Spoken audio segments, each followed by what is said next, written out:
I like to have all of my supplies ready before I start my blocking process. Today I'm going to be using an upcycled hat that I got at the thrift store. I've removed its headband, cut its edge off, taken off its sweatband inside, so it's just the wool. Some rubber gloves to keep my hands from getting burned in the relatively hot water we'll be using. A towel to help dry things up because things can get messy. Some liquid starch. I like Staflo. You can use any liquid starch you'd like. You can make your own using rice starch or some such. And some type of soap. I like Orviswa. You can use any soap that you'd like. And a hat block on which I'm going to be forming the hat. And a string to help tie it down and secure it to the block when I'm ready.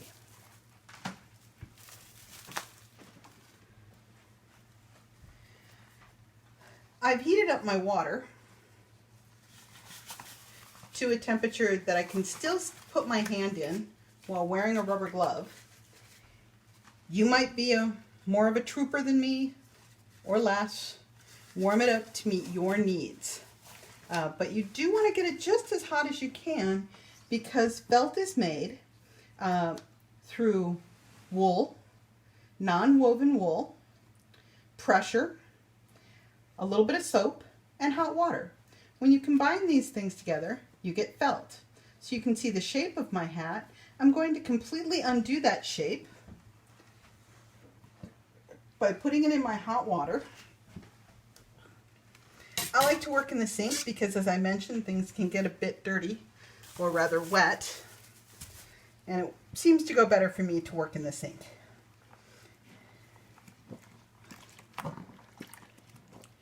Now I'm going to squish and squeeze my felt.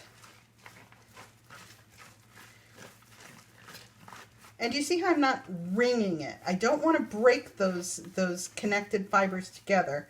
I want to encourage them to be closer friends so that when I put the felt over the block, they're as tight as they can be, and I'm relying on the block to shape them to my desire. You can also rub. Rubbing's perfectly acceptable and can also help bring those fibers a little closer together as well. Being nice and wet, a little bit of extra soap. I'm going to plop that bad boy on my hat block. And starting at the top, I'm going to stroke that down to get him as close to the hat block as I can. And our goal is to get rid of any wrinkles or bumps that the felt might have. So we want it to form exactly to our hat block. Now, see how we're kind of pulling that down at the very edges? So we're stretching those fibers out again to form them to the shape and size that we want them to be. Some people like to work vertically. I personally find it easier to work with it on its side. You'll figure out what works for you. There is no wrong way to do this.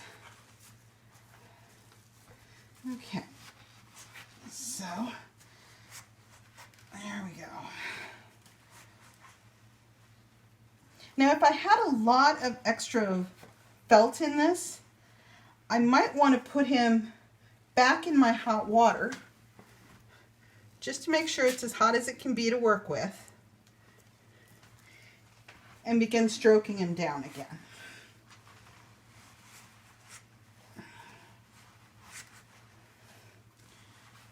See how we're getting that just as tight to the hat form as we're able.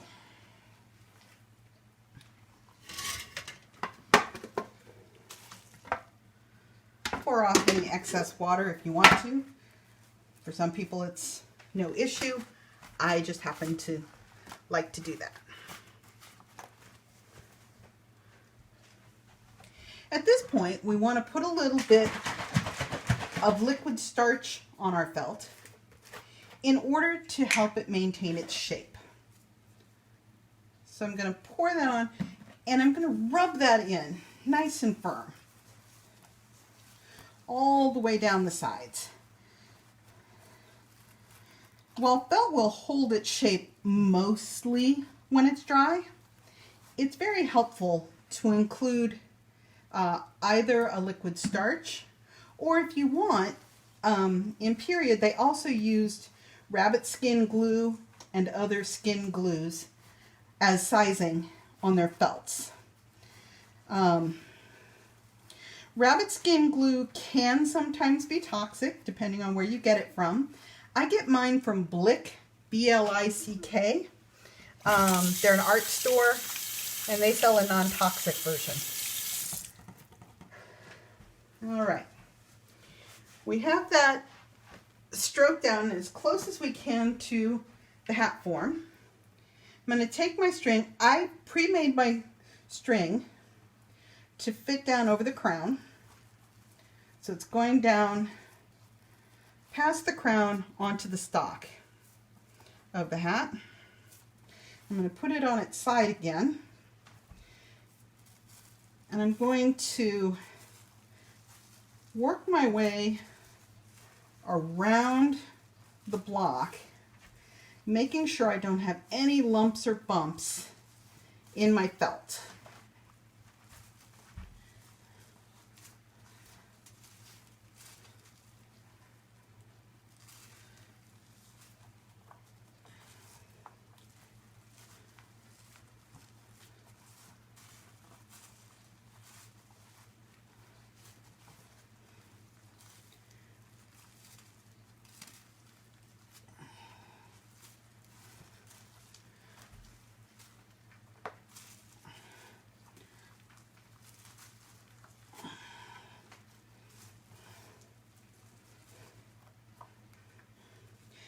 I also tie strings together at the very end such that I'm going to do one more rotation around my hat block and I can tie it off down at the bottom.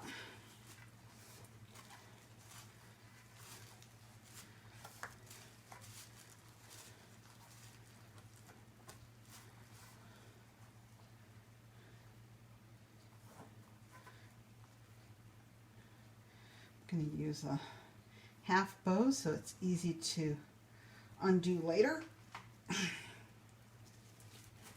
And there's my hat, ready to drip dry.